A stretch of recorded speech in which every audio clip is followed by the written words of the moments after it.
Perang Amerika-Meksiko ini kan akhirnya Meksiko dikalahkan oleh Amerika. Nah, kekalahan Meksiko ini sangat penting buat kita karena apabila Meksiko dikalahkan oleh Amerika, Amerika mendapat Texas, Nevada, tapi yang paling penting California. Nah, Saya Melayu. Saya merasa tidak ada sekat sebenarnya di antara Malaysian and Indonesian. Yang buat sekat itu justru imperialisme ini, gitu, right? Itu bilang namanya absence of knowledge. Jadi ini kita bicara bahwa epistemologi selatan atau epistemologi Asia atau Asia Tenggara itu tidak dianggap sebagai sebuah ilmu dari perspektif epistemologi Eropa.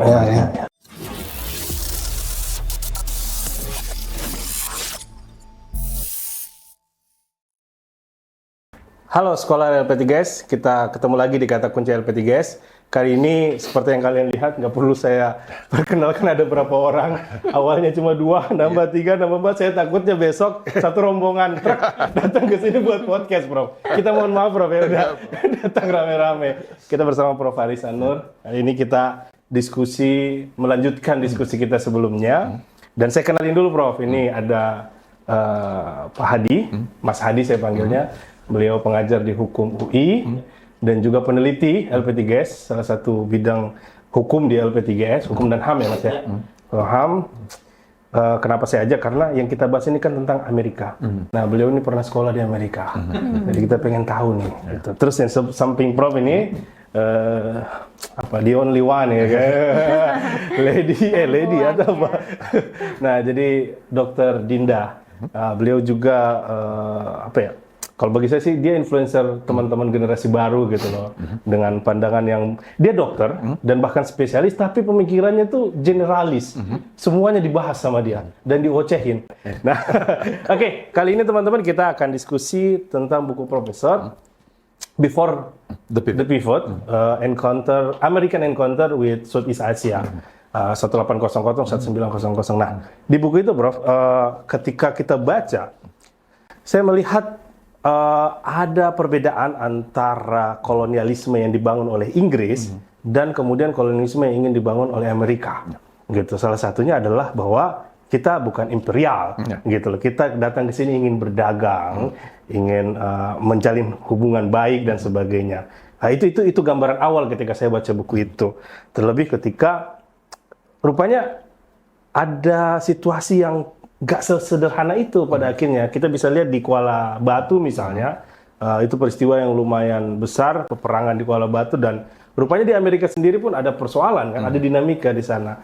Nah, kita pengen gambaran umum dulu deh, Prof, kira-kira di buku itu seperti apa? Ya, saya rasa kan apabila saya menulis buku itu merupakan sebahagian daripada proyek yang besar, yaitu untuk membaca kembali, untuk meneliti kembali buku-buku yang ditulis oleh orang Barat pada abad ke-19 maaf ya.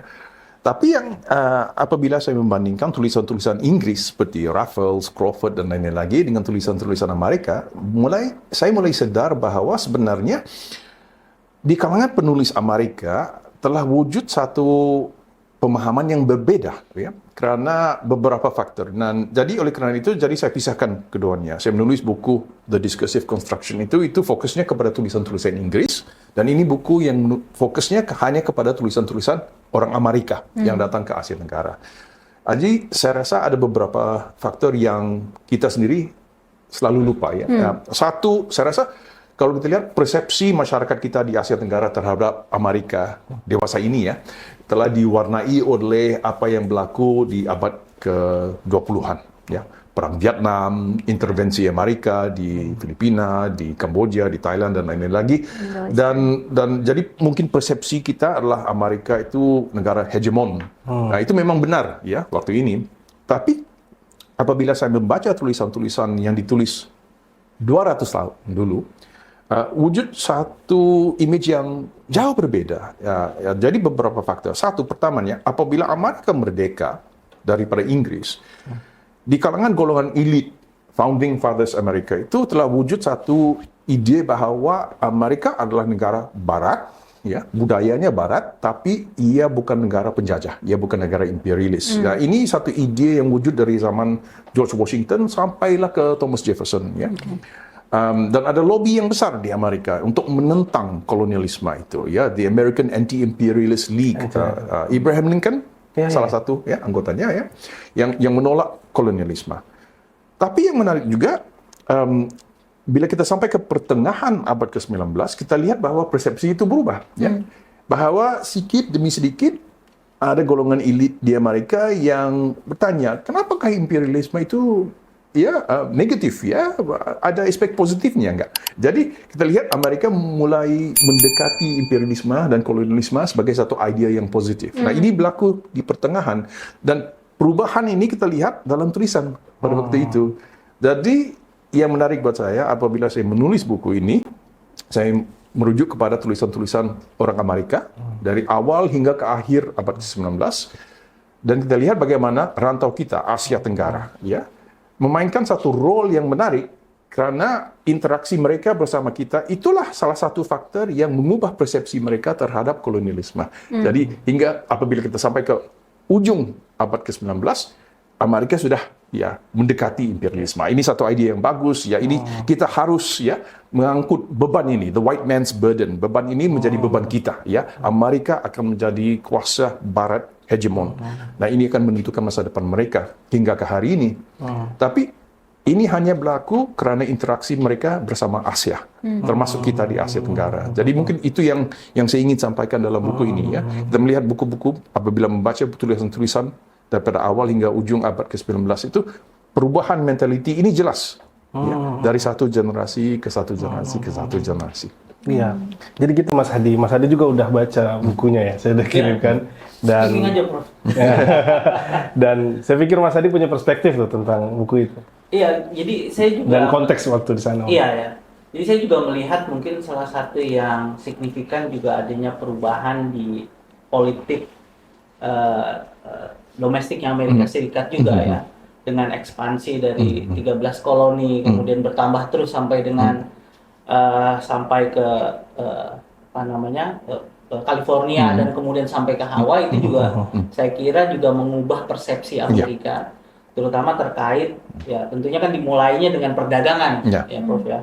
Nah, itu juga merubah persepsi mereka, ya kan, karena mereka juga melihat bahwa betapa lukratifnya perdagangan di Asia Tenggara, karena mereka melihat mungkin Belanda, ya, Dutch dan juga Inggris yang sedemikian rupa memanfaatkan wilayah ini dan memonopoli tentunya, ya. Dan tapi ada satu hal yang mungkin juga kalau saya membaca sejarah Belanda, ketika Belanda masuk ke wilayah Asia Tenggara sekarang ini juga sebenarnya tidak jauh berbeda dengan Amerika Serikat. Karena dulu kan wilayah Asia Tenggara ini juga dimonopoli oleh Portugis. Nah, memulainya juga tidak jauh berbeda gitu, ya, dengan perdagangan yang kemudian juga Belanda mencoba memberontak dari monopoli yang dilakukan oleh Portugis, yang kemudian Belanda pun berubah. Jadi ada, kalau saya melihat apa yang dilakukan Amerika ini mempunyai kemiripan, ya, similarity dengan apa yang dilakukan sebenarnya oleh Belanda pada awal, ya kan, Belanda masuk ke wilayah Asia Tenggara ini. Ada kemiripan itu, ya, dengan membantu misalnya mulai dengan perdagangan dan kemudian membantu beberapa kesultanan dan juga kerajaan yang ada di Asia Tenggara, gitu, ya, dalam hal melawan Portugis ketika itu. Dan Spanyol. Iya, dan Spanyol, ya. Dan itu menurut saya satu hal yang cukup menarik juga, gitu, ya, bahwa ada kesamaan ini. Dan saya kira ini juga penting, ya, untuk melihat juga, ya, pembelajaran. Jadi satu hal yang juga saya pelajari dari buku Prof ini adalah bagaimana kemudian melihat perubahan ini, ya, Amerika yang tadinya anti kolonial, kemudian menjadi sebuah negara yang cukup ekspansionis, gitu, ya, dan imperialistik. Ada satu hal mungkin yang agak berbeda, gitu, ya, walaupun Amerika mulai sebagai koloni, tapi ada satu hal yang berbeda mungkin kalau kita membandingkan dengan negara-negara di Asia atau di Afrika, ya. Untuk wilayah kontinen Amerika ini kan pada dasarnya orang Eropa dan keturunan Eropa, ya kan, walaupun mereka dulunya koloni dan merdeka, mereka tetap menjadi Eropa. Nah, ini yang saya kemudian ketika saya baca buku Prof ini, yang saya lihat bahwa sentimen Eropanya masih ada, Prof. Terhadap orang-orang asli kan gitu. Nah, ini yang membuat saya, walaupun mereka anti kolonial, tapi masih ada persepsi dari mereka untuk melihat bahwa orang-orang asli di Asia Tenggara ini secara budaya masih sangat rendah. Nah, itu Eropanya masih ada dari orang-orang Amerika ini. Jadi itu menarik buat saya. Dan yang bisa saya sambung lagi ya, yang saya rasa satu perbedaan yang besar antara Amerika dengan negara-negara Eropa adalah negara-negara Eropa itu dibangunkan di benua Eropa, di kalangan masyarakat Eropa, tapi Amerika dibangunkan di atas tanah orang lain. Betul. Jadi Amerika itu ada pengalaman genosida betul. masyarakat pribuminya sendiri. Jadi yang menarik apabila saya membaca tulisan-tulisan Amerika pada waktu itu ya, vocabulary, kosakata yang digunakan oleh mereka apabila mereka datang ke Asia, mereka membawa vocabulary yang sama. Jadi yang seringkali masyarakat orang Melayu di Sumatera itu dipanggil Indian, Red Indian ya, seperti Indian kami di Amerika. Jadi Indian itu ikut mereka, ya, bukan secara fisik tapi secara idea. Ya, jadi idea pribumi yang primitif itu yang mereka udah bangunkan di Amerika diekspor juga, dan kita lihat akhirnya apabila Amerika menakluk ke Filipina ya seringkali orang Filipina itu dipanggil Indians ya, dan jadi mentality ini penting karena kan kita lihat di Amerika dengan wujudnya budaya Western movies ya, cowboy movies ya, Hollywood idea of the frontier frontier. Jadi Amerika itu harus dia harus keluar karena itu expansionismenya kan daripada koloni ke-13 itu sampailah ke California. Jadi apabila sudah sampai ke California langsung lintas Pasifik sampai ke Asia. Jadi kita lihat itu satu dinamik yang menarik ya. Tapi asal usulnya adalah pengalaman mereka sendiri di negara mereka. Iya. Menarik, Prof. Nah, gimana Dokter Dinda ini soal mentalitas tadi, apakah Dokter Dinda masih melihat nggak? Jadi kan kita coba merekam masa lalu itu untuk melihat fenomena itu masih hadir nggak di hari ini dengan pengalaman itu? Ya sebenarnya ngerasain banget sih. From my experience, keseharian saya, contoh ya, saya kan di sana itu perannya bedah jantung ya. I have a supervisor yang merupakan seorang Japanese. Terus residence-nya rata-rata European Jewish, so there is some disrespect, as I said, karena cara mereka memperlakukan guru mereka itu tidak sama seperti kita menghormati guru kita, karena kan ilmunya diturunkan gitu ya, tapi how they treat other people with different backgrounds itu tidak sama seperti itu. Tuh di seharian masih sama. Kelihatan. Tapi yang aku punya pertanyaan sih lebih ke arah gini ya, kalau Prof tuh dari kacamata menilik ke belakang, ke depannya itu sebenarnya apa sih yang visinya Amerika sebagai culture as you know the second generation of Europeans in America, like what do you think, like what are they after for now? Karena kan kita bisa lihat sendiri di geopolitik saat ini kan ekspansinya. Sekarang Trump itu kan juga sudah kemana-mana ya, maksudnya dia ngurus Middle Eastern bahkan. That's actually funny karena kayak nggak ada hubungannya loh sebenarnya. Aside from them being negara adidaya. Tapi kalau menilik ke belakang, garis merahnya apa nih, Prof, menurut Prof? Saya rasa karena ia bermula dengan ide bahwa ya apabila Amerika itu wujud ya koloni-koloni kecil dan mereka sadar bahwa koloni-koloni ini nggak bisa survive ya tanpa hubungan ekonomi. Jadi balik kepada soalan perdagangan ya. Tapi seperti yang Mas Adi bilang tadi kan, perdagangan dalam konteks satu sistem perdagangan global yang tidak adil karena sudah didominasikan oleh Belanda, Inggris, Spanyol, Portugis. Jadi perdagangan itu yang akhirnya membawa ke konflik karena apabila Amerika datang ke Asia Tenggara udah lambat ya. Belanda sudah di sini, Inggris sudah di sini, Spanyol, Portugal sudah di sini. Jadi mereka sadar, satu demi satu semua negara-negara di Asia Tenggara ini sudah dijajah oleh Eropa. Jadi mereka nggak bisa masuk. Ya. Jadi karena itu kan perjanjian pertamanya adalah dengan Thailand dan kemudian Brunei. Karena itu masih independen pada waktu itu. Nah, jadi garis merahnya kita lihat apa yang berlaku sekarang dengan konflik ekonomi politik, geopolitik antara Amerika dan China. Oke. Sama juga ya. Kekhawatiran bahwa wah kapital Cina udah masuk ke Asia, ke Afrika. Nah, kalau ini menyekat. Ini menjadi blok buat kita. Jadi ini sama, mirip, ya, mirip. Jadi karena itu kan kalau kita melihat berita atau membaca berita, nonton TV kan selalu di media disebut ini perang dingin kedua, ini perang dingin kedua. Tapi buat saya itu salah, karena perang dingin itu adalah satu konflik ideologi antara kapitalisme dan komunisme. Ya.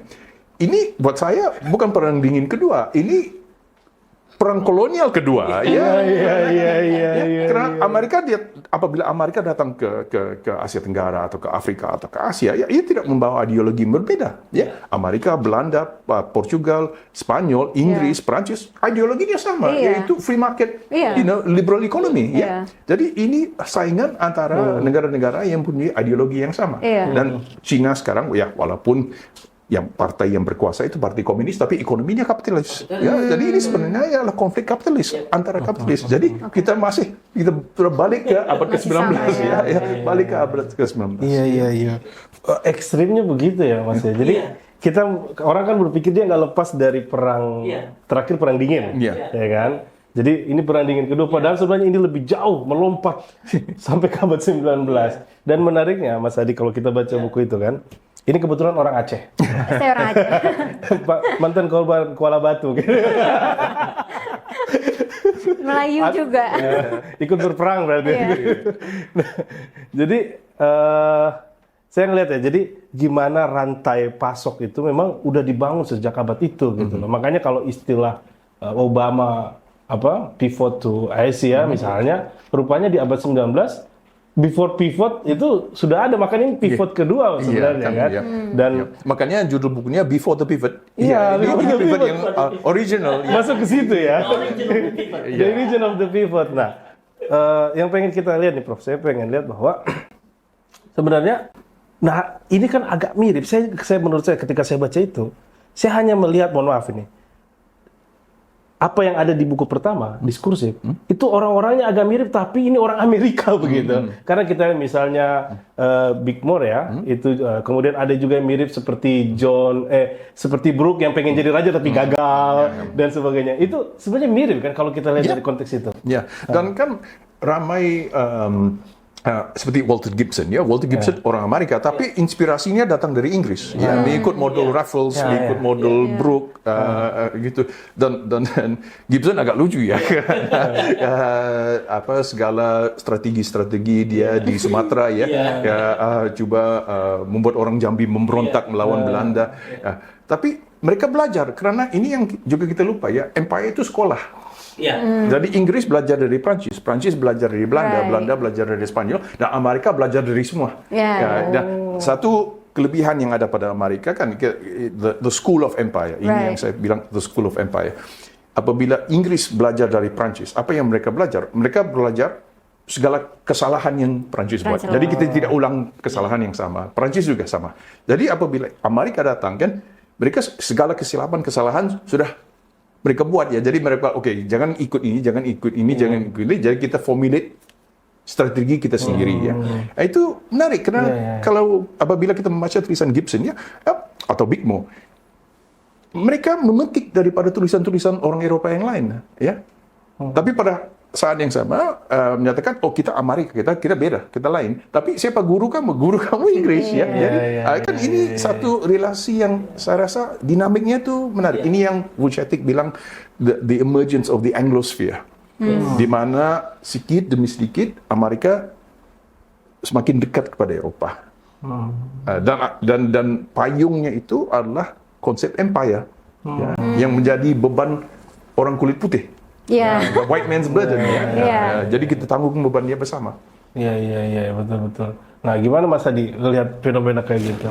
Saya melihat fenomena ini sebenarnya ya, kalau kita baca sejarah Eropa ya, itu memang nggak jauh berbeda dengan terutama pada akhir abad 18, awal abad 19 ya.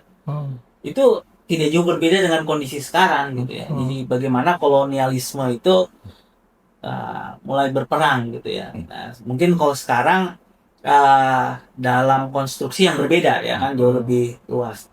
Nah, kalau saya kemudian melihat ini memang ya dari sisi misalnya post-kolonialis perspektif maupun the colonization perspektif, ini kan memang bahwa mereka ini saling belajar satu sama lain, ya kan. Jadi tanpa itu kan tidak mungkin kemudian ini terjadi seperti sekarang ini. Dan bahkan ya kan, saya mau mengambil salah satu contoh seperti China, ya. Mengapa China kemudian menjadi besar seperti sekarang ini? Karena mereka juga belajar dari empire ini, ya kan? Dan mereka tahu kondisi mereka seperti apa, jadi mereka belajar untuk tidak mengulangi kesalahan apa yang dibuat oleh Inggris, Portugis, Belanda, dan bahkan apa yang dilakukan oleh Amerika.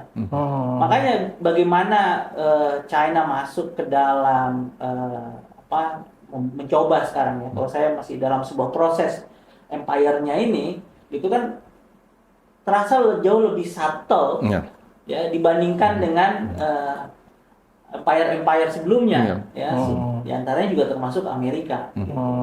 Jadi mereka tidak masuk dan mencoba menguasai, gitu, walaupun itu pun akan menjadi satu kendala tersendiri, gitu ya.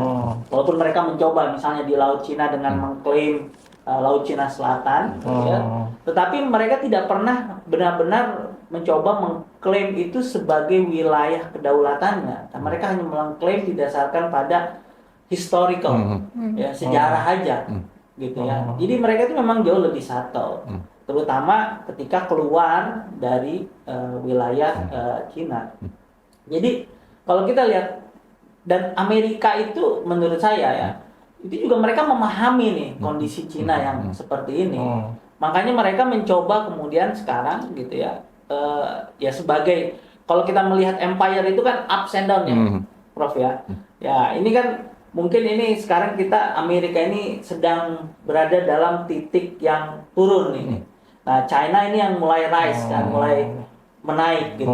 Nah, sama halnya dengan empire sebelumnya, dia mencoba untuk survive kan gitu ya, menjaga pengaruhnya, influence-nya ya di wilayah ya diantaranya wilayah Asia Tenggara, karena wilayah Asia Tenggara ini kan sangat krusial ya, terutama dari sisi perdagangan internasional. 60% perdagangan dunia itu adalah melewati wilayah yang disebut Asia Tenggara ya, dari Selat Malaka sampai ke utara Filipina, Cina Selatan dan seterusnya. Ya, dan itu menjadi satu hal yang signifikan gitu. Nah, itu juga signifikan tidak hanya untuk Amerika gitu ya. Jadi bagaimana Amerika itu memandang Pasifik ya, Asia Pasifik itu sebagai sebuah wilayah yang sangat strategis buat mereka, dan itu wilayah pertahanan yang cukup signifikan. Maka kalau di Hawaii misalnya itu kan ada Asia Pacific, US Asia Pacific Command sendiri ya, yang untuk memastikan pertahanannya Amerika untuk di pantai baratnya. Sampai ke Guam. Iya, sampai ke Guam gitu ya. Bahkan mereka punya titik-titik pulau-pulau itu sebagai cara mereka bertahan. Jadi ya saya melihat bahwa ya kalau dari yang review ya, Prof ya, terhadap buku-buku yang ditulis pada abad 19 ini, saya melihat sebenarnya memang pergeseran ini satu hal yang menurut saya biasa gitu ya. Ketika sebuah negara secara pengaruh dan dia mempunyai kemampuan ya untuk membuat pengaruhnya ini ke banyak tempat di dunia, dan ya memang the idea of empire itu menurut saya tidak akan berakhir, Bro. Hanya akan satu akan digantikan dengan yang lain. Iya, hukum kekekalan the idea of empire. Iya. Nah, gimana Dr. Dinda? Iya, ini sebenarnya lagi kayak banyak pertanyaan dan banyak pembahasan sebenarnya di otak langsung muncul tung ya. The idea of apa banyak banget. Jadi sebenarnya aku awalnya ada pertanyaan, terus punya perspektif juga sih, Prof. Kan saya kacamata dokter dan saintis ya. Saya terbiasa sebagai researcher terbiasa mencari solusi dari masalah kita gitu. Masalah terutama Asia Tenggara ini kan lebih sering dijajah ya daripada menjajah. Dan kita mentalitasnya sebenarnya tidak menjajah ya kan. Nah, Seperti yang tadi beliau bilang, saya tuh rada-rada generalis. I insert my perspective as a doctor and scientist. Nah, saya punya pandangan, Prof. Dari question dulu ya. Nanti saya sebutin dulu, nanti Prof mungkin kita bisa diskusin. Satu pertanyaan pertama, dari yang semua Prof tahu ini, apa sih Prof yang kelebihannya? Oke, let's say we conclude them as Europeans. Satu, dan kedua mungkin kelebihan masing-masing negara seperti Inggris, Amerika, Prancis. Apa yang membuat mereka selalu lebih dalam memenangkan pertempuran imperial tadi? Terus kemudian saya tidak akan mencenderungkan diri ke suatu sosok, tapi memang di Indonesia ini sudah banyak beberapa sosok-sosok yang sudah mengerti nih gimana caranya kita menang perang tersebut ya, karena kita sebagai Asian ini selalu dijajah kan, setidaknya tuh untuk menjaga diri gitu, rather than menjajah ya. Salah satunya saya perhatiin sebagai dokter adalah figur kita. Figur kita kecil-kecil. Itu back in my scientific background itu semua dari gizi dan sejarah kita sebagai orang yang gizinya kecil dijajah sehingga melarat, ekonomi tidak baik sehingga kita tidak memiliki fisik yang sama kuatnya lah sama mereka as Europeans. Or let's say kalau misalnya bangsa kulit hitam, mereka masih bisa bertahan dengan fisiknya seperti itu. Nah, itu perspektifnya seperti apa dok? Untuk melihat bagaimana caranya kita sebagai bangsa nih kita tidak kalah mulu. Saya Melayu, saya merasa tidak ada sekat sebenarnya di antara Malaysian and Indonesian. Yang buat sekat itu justru imperialisme ini, gitu, right? And that's my perspective as Muslim tuh, gitu. Karena sebenarnya kita tidak ada niat untuk menjajah kan, gitu. Nah, apa yang sebenarnya di mata Prof sebagai sejarawan, orang-orang yang handal dengan hal-hal yang berbau politik dan science ini ya, social sciences. Apa Prof? Karena saya di titik tengah saya adalah figur dari fisik kita ini sangat mengganggu. Dari figur itu juga berhubungan dengan IQ. Makanya nanti ujungnya saya sangat pro makan gratis karena Korean berubah. Prof tahu dong, background Korean dulu dijajah Jepang, and then they have problems with Japanese and Chinese too, China as a nation.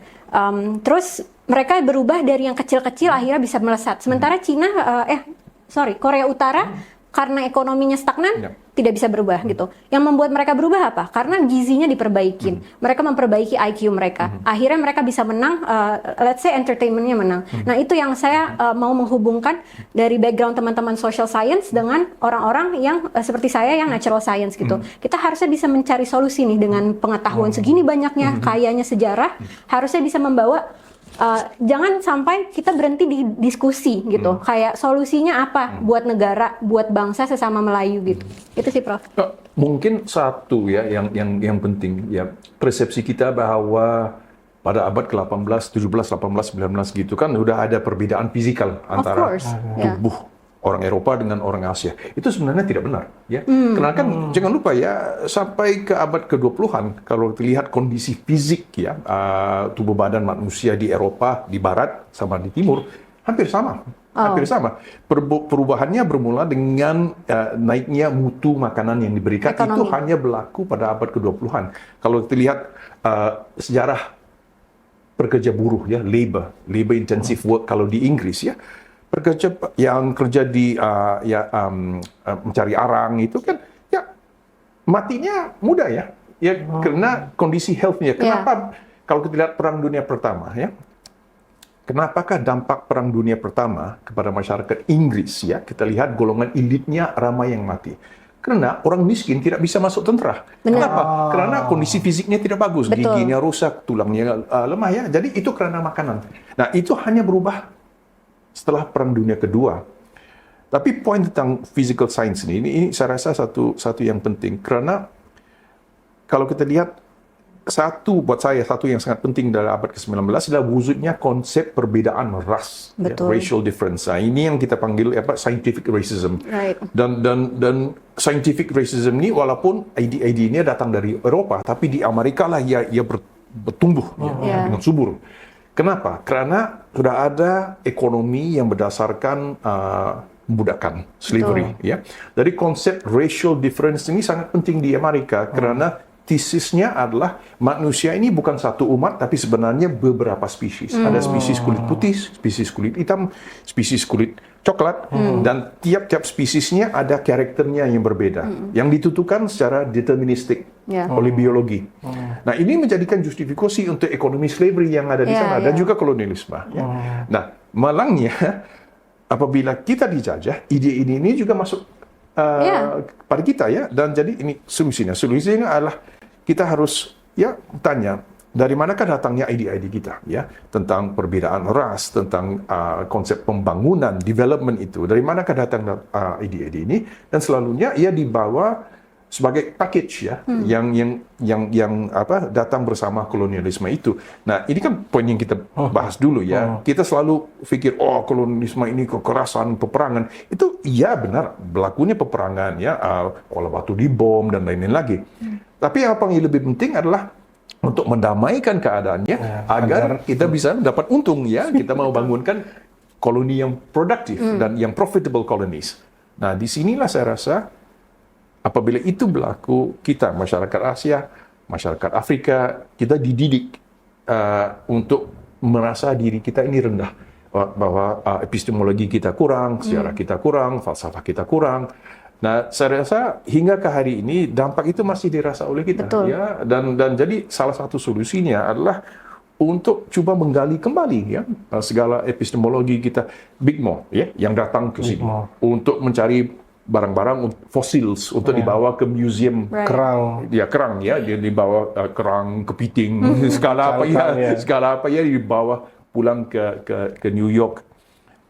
Tapi dalam proses itu ilmu lokal itu diabaikan karena tidak dianggap ilmu. Jadi saya rasa kalau kita sekarang dalam bidang social science dan juga natural sciences, ya, salah satu yang penting seperti case bunga Raffles yang diketemukan, role kita sebagai producers of knowledge itu telah diabaikan karena kita tidak dianggap producers of knowledge, walaupun itu tidak benar. Jadi saya rasa kan di sini yang titik pertemuannya antara natural science dan social science yang kita harus bekerja sama, ya, untuk menghidupkan kembali tradisi ilmu kita sendiri. Ya, itu yang telah kita lupakan. Karena berpuluh-puluh tahun kita diajar kamu tidak ada ilmu. Ya, jadi kita yang memetakan negara kamu. Kamu tidak tahu bikin peta. Jadi kita memetakan negara kamu. Kamu tidak tahu mengklasifikasikan nama pohon-pohon, pokok-pokok, bunga-bunga. Jadi kita berikan nama. Tapi kan kita udah ada vocabulary itu kan. Itu yang dipadamkan dan hilangkan. Betul. Dan itu menarik, ya, saya lihat. Nah, gimana perspektif hukum melihat konsep itu? Ada nggak? Jadi gini, ya. Saya tadi tertarik ketika Prof bicara mengenai epistemologi. Ya kan? Jadi ada yang salah satu scholar itu bilang namanya absence of knowledge. Jadi ini kita bicara bahwa epistemologi Selatan atau epistemologi Asia atau Asia Tenggara itu tidak dianggap sebagai sebuah ilmu dari perspektif epistemologi Eropa. Oke, jadi kan gini, kalau saya mempelajari epistemologi ini adalah saya melihat bahwa ada satu perbedaan yang cukup signifikan, ya, ketika kita bicara apa yang disebut dengan ilmu, gitu, ya. Jadi Eropa atau Barat lah, gitu, ya, itu kan lebih banyak berkutat kepada epistemologi yang sifatnya rasionalis dan material, gitu, ya. Sedangkan kalau kita bicara epistemologi Selatan atau epistemologi Timur, itu tidak hanya bicara mengenai isu rasional dan material, tapi ada yang sifatnya spiritual, ya kan? Dan ini yang menurut saya juga penting untuk kita lihat, gitu, ya. Karena akhirnya karena tadi pendekatan, ya kan, masyarakat di Asia Tenggara terhadap ilmu itu kan berbeda bagaimana dengan Eropa, ya kan? Makanya itu menjadi satu hal yang perbedaan yang signifikan. Akhirnya ilmu yang kita anggap, ilmu yang kita punya traditional knowledge yang sangat luar biasa, dengan apalagi bahkan lebih tua dari Eropa, lebih tua daripada Eropa. Dan apalagi kalau kemudian kita bicara ilmu medicine, gitu, kan, itu udah mungkin ratusan ribuan tahun, ya kan, itu berproses, gitu, ya. Tapi kan itu tidak dianggap sebagai ilmu dari perspektif Iya, iya, epistemologi iya, iya, Eropa iya. ini. Iya, Ya iya. sehingga kemudian itu yang disebut dengan absence of knowledge.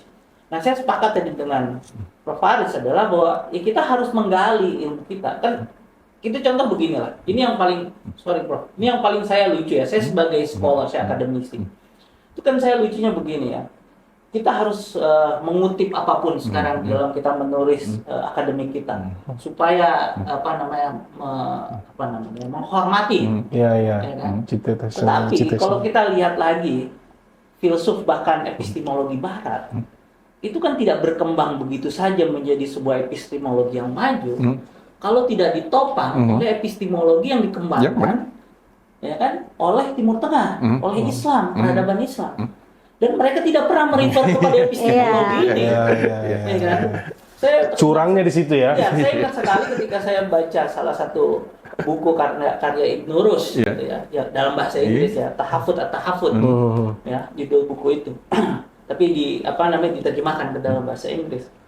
Ya, saya dalam kata pengantar itu dari buku ini, saya melihat si penerjemah ini menjelaskan betapa besarnya pengaruh pemikir-pemikir seperti Ibnu Sina, gitu ya. Kemudian juga Ibnu Rushd, Al-Ghazali, dan banyak lagi, Hawaris, dan lain sebagainya, yang kemudian itu mempengaruhi pemikiran Eropa dan perkembangan epistemologi Eropa yang kita kenal pada saat ini. Kan begitu. Maka dari itu menurut saya penting, misalnya sebagai orang di Indonesia, gitu ya, untuk kembalilah kita melihat, ya kan, buku-buku yang memang atau tulisan-tulisan yang memang dikembangkan dari filosofi keilmuan yang ada di wilayah ini. Karena itu yang akhirnya gini, permasalahan yang paling menurut saya paling sulit dari kolonialisme yang dilakukan oleh empire manapun adalah masalah mentalitas. Mentalitas. Ya kan? Mentalitas kita itu yang masih, walaupun penjajahan secara langsung sudah hilang, tapi mentalitas kita sebagai anak jajahan, ya, istilahnya itu masih ada, dan itu sulit sekali hilangnya, gitu ya. Bahkan ini saya kuliah di Amerika Serikat, saya kuliah di Belanda, saya melihat banyak kawan-kawan, walaupun sudah sampai pada negeri-negeri maju ini, tidak hilang itu mentalitas jajahannya itu, yang melihat bahwa kan gini ya, melihat bahwa peradaban Eropa, peradaban Amerika itu adalah suatu peradaban yang luar biasa. Tapi ingat bahwa peradaban-peradaban ini itu dibangun di atas darah, nyawa, dan tangisan orang-orang dari wilayah kolonial gitu. Jadi kita, kalau saya melihat ini kan ya, tidak sebagai sesuatu yang linear, tapi ini adalah sebagai sesuatu yang paradoks. Jadi kalau kita juga mau mengembangkan ilmu, saya pikir ya harus kita keluar dari jebakan atau trap gitu ya, dari jeruji-jeruji ini untuk kita melihat ya beyond dari apa yang ada sekarang. Iya, menarik ya. Jadi itu yang menurut saya penting sebenarnya buat kita. Nah, Prof, di dalam bukunya itu ada judul Teman Tapi Tidak Setara. Betul ya, Prof? Ya, kan? Ada judul, judul ya, Teman Tapi Tidak Setara. Mungkin itu yang kelihatan kan tadi gitu. Nah, mungkin Prof bisa jawab gitu. Mungkin kalau kita rujuk ke Robert Butler ya, The Making Europe, silakan lanjutkan, Prof. Tapi yang kalau saya bisa sambung ya, saya ingin sambung. Saya rasa masalah yang dihadapi oleh kita sekarang adalah kan seperti yang Mas Hadi bilang tadi kan, dampak long term-nya itu kan masih dirasa. Saya rasa amat sulit ya untuk kita melarikan diri daripada bayang kolonial itu ya, karena bayang itu panjang dan yang ia menghantui kita, dia ikut kita kemanapun. Jadi buat saya sebagai akademik ya, dalam proses perkembangan institusi universitas sedunia ya. Yang saya khawatir di masa ini adalah bagaimana universitas-universitas di Asia, di Afrika, di Barat sekarang mengikut model yang sama, model yang sama dan didorong oleh logik untung, Ya. Logik pasar. Dan dalam proses itu, logik pasaran itu kan, ya, falsafah ini tidak penting lagi. Ya, karena tidak membawa untung. Ya, jadi dan saya jurusan falsafah ya. Jadi manusia yang paling tidak berguna. Ya, tidak berguna untuk dalam konteks logik pasaran ini, dalam politik pasaran, manusia seperti saya tidak ada gunanya. Ya. Dia slow selling. Slow selling ya, malah no selling. No selling ya. Nah, jadi kan kalau ini yang menjadi masalah buat kita ya. Dalam satu sisi kita harus menggali kembali segala epistemologi dan juga geografi kita sendiri. Tapi akan nanti ditanya, what's the point? Apa gunanya? Ya, ini hanya menjadi bahan nostalgia aja. Tapi kan apakah ia dapat membangunkan ekonomi? Ya, kalau tahun depan apakah ia bisa tambah kepada GDP negara kita? Ya, ekonomi. Jadi soalan-soalan yang tidak ada hubung kait dengan ilmu. Ya, jadi budaya ilmu, knowledge itu saya rasa udah semakin lemah ya. Bukan hanya di Asia tapi di Eropa juga, khususnya di Amerika ya. Dan kita lihat universitas di Amerika sekarang jadi seperti ya vocational college ya, mengajar skills yang penting. Jadi saya rasa bukan hanya ini satu masalah yang real, tapi semakin serius, apalagi di zaman medsos gini, di mana ada banyak informasi, a lot of data, tapi tidak ada knowledge ya, karena data itu tidak diproses. Dan saya rasa buat saya sebagai sejarawan yang ingin menghidupkan kembali ya memori kolonialisme ini dari perspektif yang lebih kritikal ya, untuk kita baca kembali, faham kembali kenapa dan bagaimana kita datang ke sini ya, apakah jalan yang diambil. Tapi kan ini tidak menarik buat orang yang ingin melihat ke depan ya, karena soalannya tahun depan mobil apa yang saya mau beli. Itu jadi soalannya. Jadi ini saya rasa tantangan yang besar buat kita golongan akademik ya khususnya ya. Dan yang paling laku jurusan dia ya. Jurusan dia. Ya kan, jurusan filsafat di belakang. Itu gimana? Ada pengalaman nggak? Tapi nggak ada duit juga ya. Ada gap-gap begitu. Dari segi pengetahuan misalnya. Of course pasti ada lah ya, namanya kita. Ini cara melihat dari anak kedokteran ya. Maksudnya kan ya harus diakui memang seperti itulah, di mana-mana kan memang susah. Tapi what I see as my personal perspective, justru itu harusnya melengkapi. Karena dari kita bisa melihat ke belakang ada tren-tren. Saya suka banget baca pattern kan, kayak tren tertentu menghasilkan seperti apa. Itu kan basisnya riset seperti itu. Harusnya berjalan berbarengan di mana kita bisa melihat ke belakang. Orang yang mau punya tujuan, let's say capitalism ya, gainnya tuh ekonomik. Tetap aja yang harus kita lihat adalah pattern di belakang, which is what we can see in filosofi dan basic-basic dari kehidupan lah. Seperti sorry ini agak lompat ya, tapi I also am interested kenapa Jepang dia bisa menjajah di saat negara lain tuh, bangsa lain tuh yang Europe doang yang bisa gitu. Dalam artian kan dia Asian gitu. Itu juga suatu hal yang menunjukkan bahwa ya tadi ya, yang tadi disebut sebagai dia punya kekuatan wataknya lebih disiplin, wataknya lebih pede ya, kayak nggak merasa inferiority complex. Masih ada kayak saya bisa gitu. Itu yang tapi saya rasa kan kebangkitan Jepang itu persis sama dengan kebangkitan Amerika. Keduanya berlaku serentak. Jadi dengan apabila kalau di Asia Tenggara kan Belanda, Spanyol, Portugal dan Inggris sudah sampai ke puncaknya. Ya.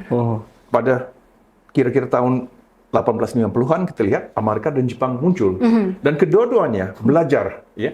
Jepang sebelum menjajah Asia Tenggara ya udah mengirim ya peneliti-penelitinya ke sini, dan mereka belajar dari Inggris bagaimana membangunkan koloni, bagaimana mau mentadbir koloni, karena mereka sendiri ada ya mimpi-mimpi, cita-cita imperialisme mereka di Korea dan di Manchuria. Jadi belajar dari Eropa. Jadi Jepang juga masuk dalam klub yang sama. Jadi sebelumnya udah pernah imperial ke Korea dulu, baru Berarti dia belajar dari situ dulu kan? Tapi yang unik nih kan, kalau lihat sejarah Jepang ya, budaya politik Jepang itu datang dari mana? Datangnya dari Korea dan Cina. Ya? Tapi akhirnya Jepang yang menjajah Korea dan Cina, karena ia belajar sama dengan Amerika. Nah, apakah keunikannya? Sebenarnya tidak ada keunikan langsung. Tidak apa yang unik pada Cina, Jepang ataupun Amerika. Hanya mereka mengikut rules of the game pada waktu itu. Jadi kalau mau menjadi negara kuat, kamu harus ikut jalan ini aja jalannya, dan jalannya adalah kolonialisme. Ya. Kalau kamu tidak menjajah, kamu akan dijajah. Ya, akan dijajah. Ya. Jadi kita lihat ini buat saya kan abad ke-19 itu menarik karena itu satu masa di mana pilihannya hanya dua. Dijajah atau dijajah, menjajah atau dijajah. Jadi negara-negara yang tragedi kita di Asia Tenggara dan juga di Afrika dan Asia Selatan adalah sebelum kita dapat meloncat ya ke era industrialisasi kita sendiri ya, kita sudah dijajah. Jadi itu memundurkan kita. Betul. Dan jadi karena itu kan baik dari sains kita, perubatan kita, teknologi kita, industri kita, kita menjadi extractive colonies. Right. Jadi apa jadi Pulau Jawa akhirnya ya buat beras, kain kapas, Malaysia karet, timah, Sumatera rempah-rempahnya, itu aja. Kita tidak membangunkan industri kita sendiri. Karena sebelum sampai ke tahap itu jalannya udah potong ya. Jadi kan speed itu sangat penting. Siapa yang cepat dia akan menang. Ya. Dan kan kalau kita lihat peta politik zaman ini juga sama, pelemahan antara Amerika dan China ini pelemahan sebenarnya ya. Dan sudah masuk Rusia juga, masuk India juga, semuanya berlomba-lomba, tapi mengikut logik yang sama. Iya. Dan itu bukan perang dingin kedua, bukan, tapi perang kolonial kedua. Dan bisa aja nanti ada perang kolonial ketiga dan seterusnya. Tapi tadi saya lihat menarik, banyak keresahan saya tadi seperti Mas Hadi mengatakan bahwa akhirnya dinamika kebudayaan itu berganti, peradaban itu berganti kan. Nah, terus kemudian muncul yang saya tangkap dari argumen itu adalah bahwa kita harus benar-benar jadi superior gitu loh, untuk kemudian bisa pada level tertentu. Tapi kemudian Dr. Dinda mengatakan orang kita ini bukan ini, Prof. Bukan orang seperti itu. Nah, baru mau nyambung. Orang kita bukan orang seperti itu. Saya mau kasih pendapat bentar.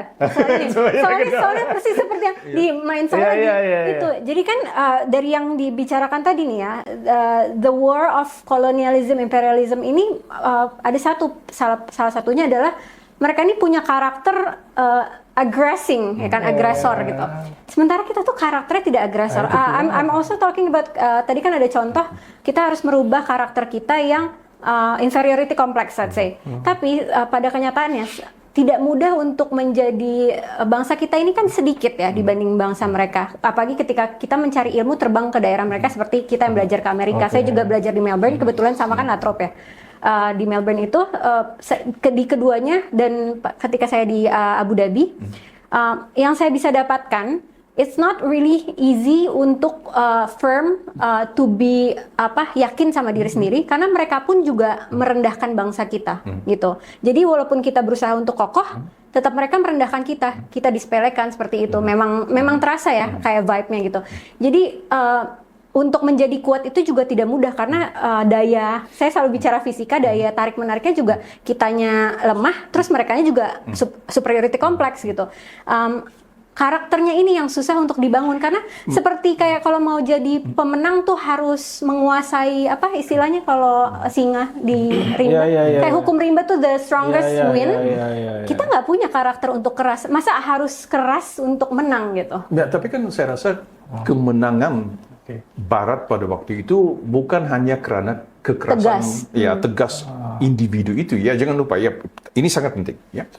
Seperti yang saya bilang tadi kan di Amerika, walaupun kita lihat di kalangan golongan elit di Amerika, ide kolonialisme itu semakin populer ya. Tapi di kalangan masyarakat Amerika tidak ya. Jadi masih ada kelompok-kelompok besar di Amerika yang tidak mau Amerika menjadi negara kolonial. Sama dengan Inggris. Jangan lupa ya kita menulis cerita syarikat India Timur Inggris ya, East India Company. Itu company yang paling dibenci di Inggris hingga tamat hayatnya tahun 1897 ya, karena isu korupsi, segala skandal, nepotisme, korupsi yang ada di company itu ya pada waktu itu. Kalau kita ke parlemen Inggris, dokumennya semuanya ada ya, perdebatan yang berlaku di parlemen. Ini mirip company Israel, yang ini parti yang korup, yang menyalahgunakan kuasa ya. Jadi tantangan masyarakat itu ada. Jadi kenapa company ini bisa menjadi kuat? Ya menjadi kuat karena ya ada struktur-struktur lain yang menampungnya. Raffles ya di Jawa. Kalau kita kita cabut Raffles itu dari company, ya, ia pedagang biasa aja. Ia individu yang tidak berkuasa, tapi ia diperkuasakan oleh company-nya. Sistemnya itu. Jadi balik ke persoalan masyarakat, ya, dan individu karakter itu kan. Karakter itu seperti kalau kamu permain bola sepak yang top ya, tapi tim kamu lemah ya, tidak ada poin, kamu tidak akan naik ke liga pertama ya. Yang pentingnya itu tim, tapi tim itu dalam struktur. Nah, buat saya apa yang membuat saya khawatir ya, apabila kita bicara tentang sejarah, kita bicara tentang individu dan events tanpa bicara tentang struktur. Struktur itu ya tanpa Syarikat India Timur Belanda, tanpa Syarikat India Timur Inggris, ya individu-individu ini ya kekal individu biasa aja. Dan nobody, Raffles itu siapa? Nobody. Kalau ia buka toko kedai di London, dia menjadi saudagar biasa aja, individu biasa. Tapi sudah datang di sini, dinaikkan pangkat jadi Lieutenant Governor, langsung menjadi hero selebriti. Ada. Kalau dia di Solo, dia cuma pedagang kayu.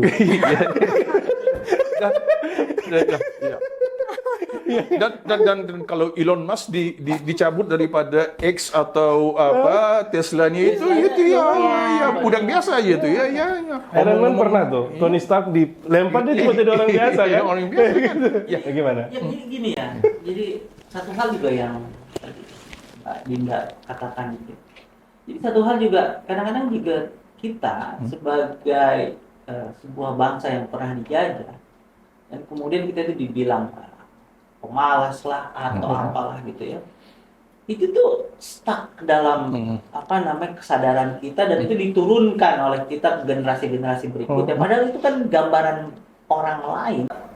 Kalau misalnya kita lihat Jerman, Jepang, ya kan, ketika mereka mulai encounter, mulai bertemu gitu ya, bagaimana negara-negara yang lebih maju dulu bertemu dengan masyarakat ini, pandangannya pun sangat rendah, gitu ya. Ya kan, tetapi kan setiap masyarakat, kalau saya memahami bahwa setiap masyarakat itu bisa berubah, ya kan.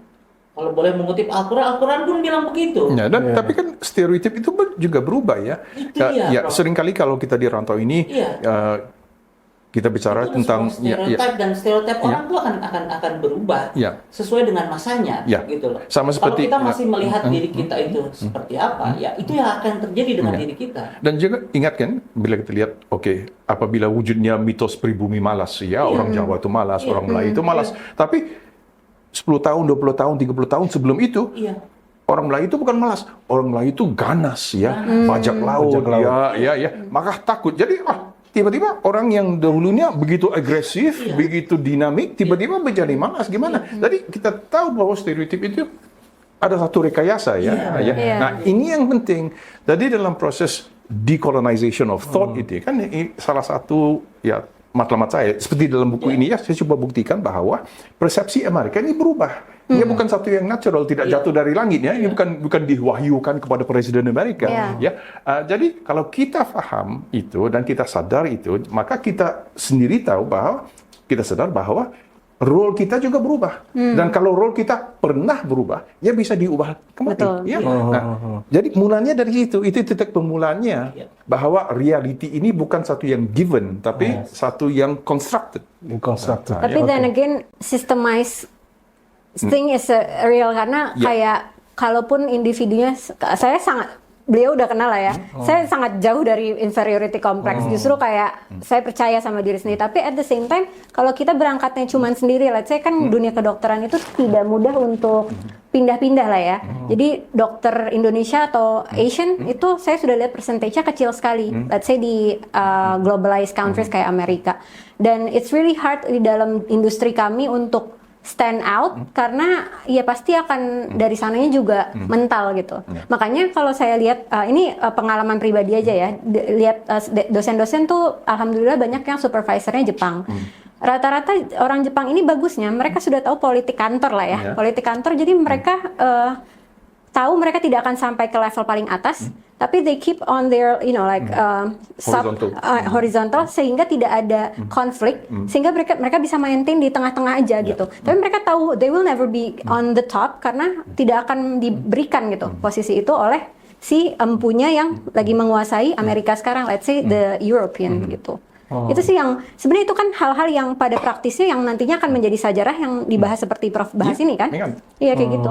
Tapi kan politik kantor, baik kalau di mana bidang pun ya, Iya. politik kantor itu wujud.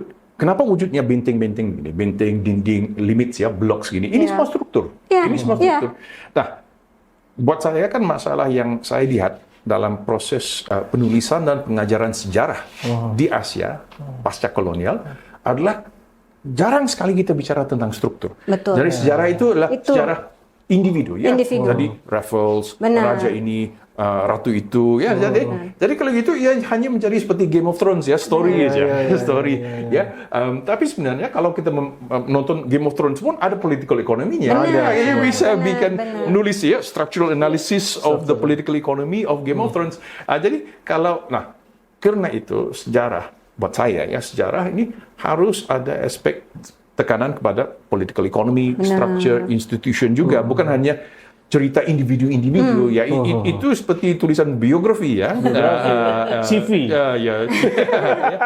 Dan yang saya suka dari hal ini tuh moralnya memang tidak bisa domba tuh tersesat sendirian. Justru bagusnya di struktur supaya kita bisa mengalahkan struktur yang salah. Ya. Oke, menarik. Ini rupanya waktu kita terbatas. Itu bisa. Iya kan? Jadi mungkin ada permainan terakhir. Kita tahu permainan kita, tapi kali ini agak polanya beda.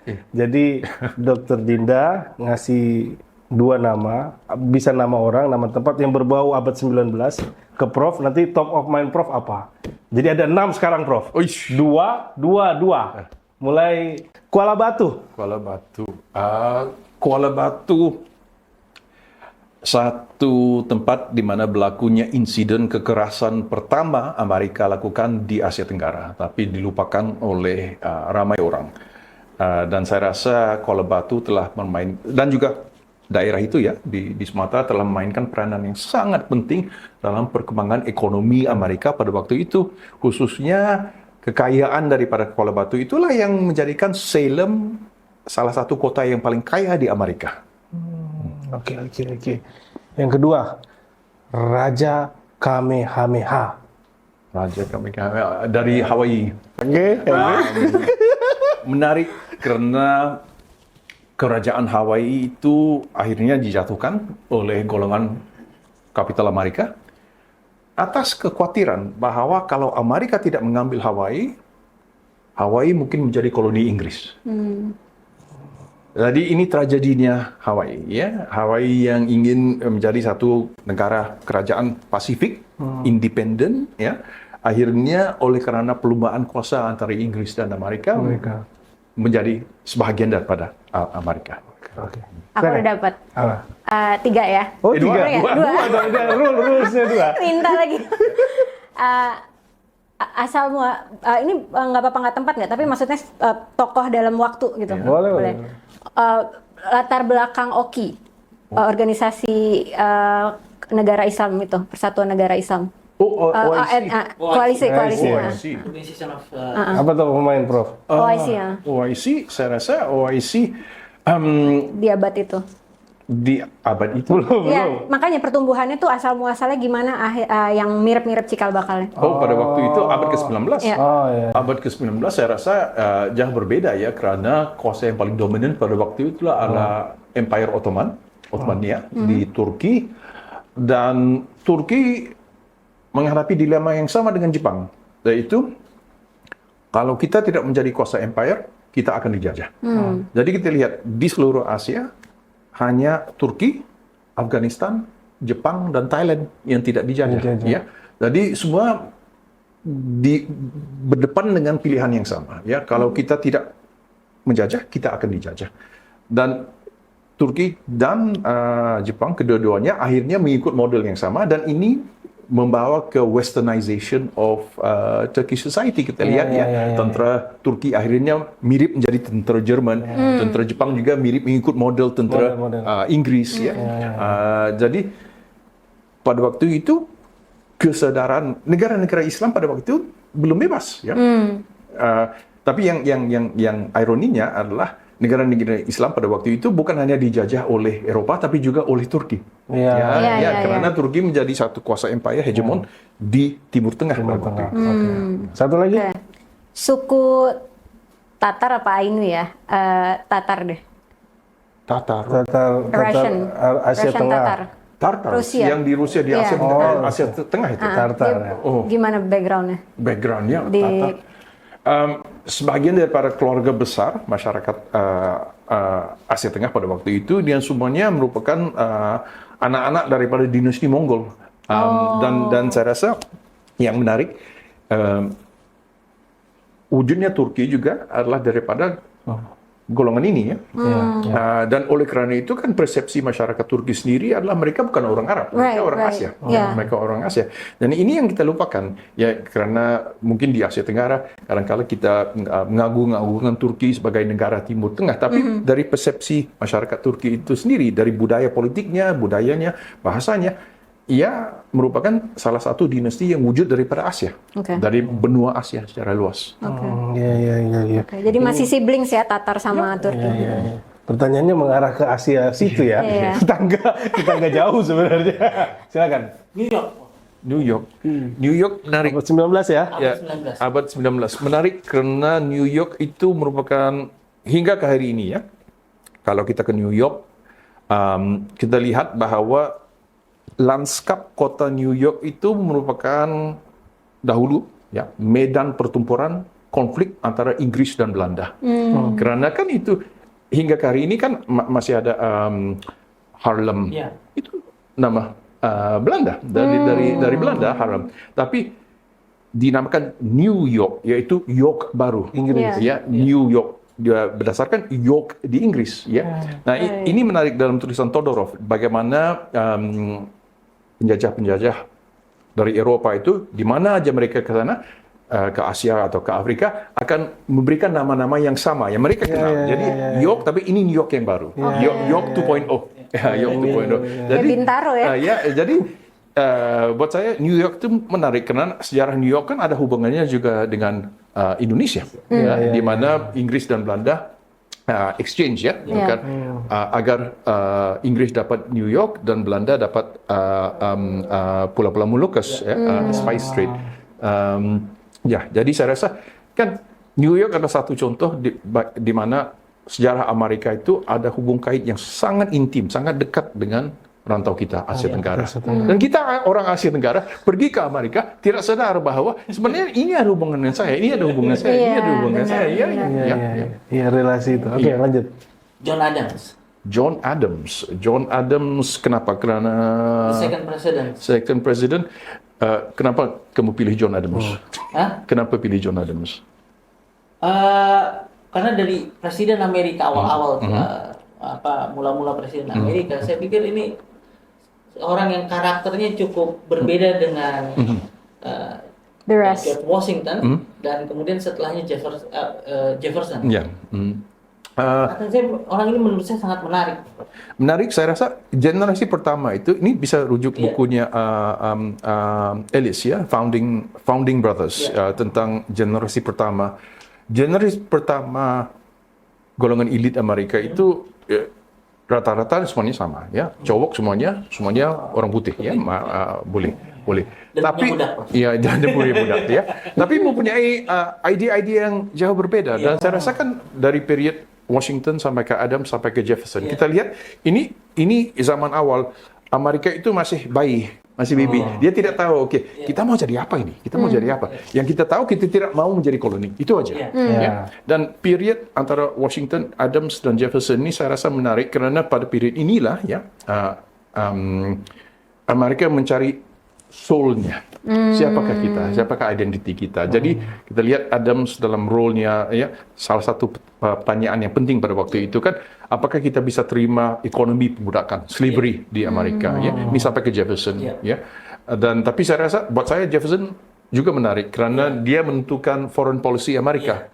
Dari period Jefferson kita lihat duta-duta Amerika dikirim ke Asia.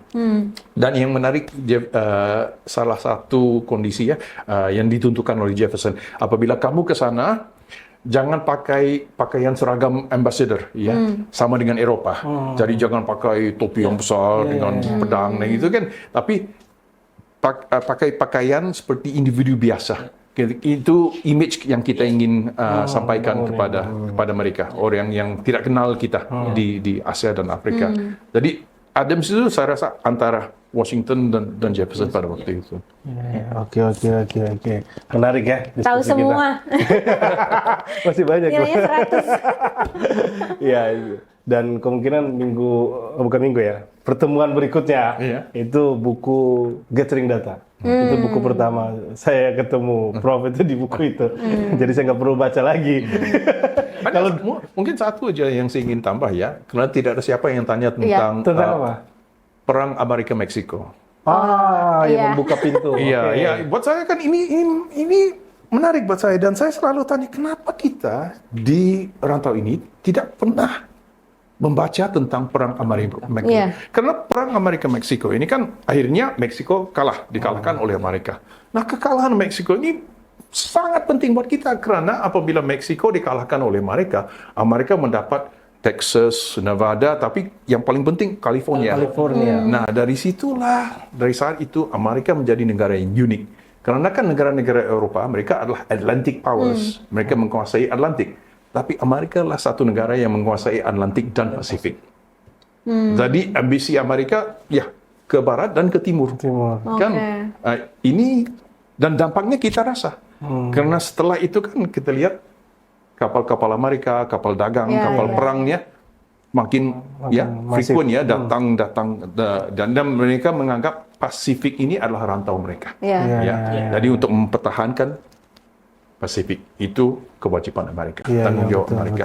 Until today, LCS. Hingga ke hari ini wujudnya Pacific Fleet itu karena Asia Tenggara. Dan saya rasa perang ini sangat penting buat kita. Tapi tidak dibukukan ya. Kalau dalam buku-buku sejarah kita di Asia Tenggara tidak ada siapa yang cerita tentang ini Padahal itu pintu untuk masuk ke sini gitu. Dan yang jualan es itu saya udah baca rupanya. Jadi orang Amerika jualan es sampai ke Batavia ya. Sampai ke Batavia dia ngikutin jalan. Jadi jalur Pasifik ini jalurnya cukup ramai berarti Prof, saat itu. Oke. Itu aja mungkin pertemuan kita kali ini. Kita akan ketemu lagi di kata kunci berikutnya. Terima kasih Prof. Aris, terima kasih Mas Adi, terima kasih Dr. Dinda. Kita ketemu lagi di kata kunci berikutnya. Terima kasih. Wassalamualaikum warahmatullahi wabarakatuh.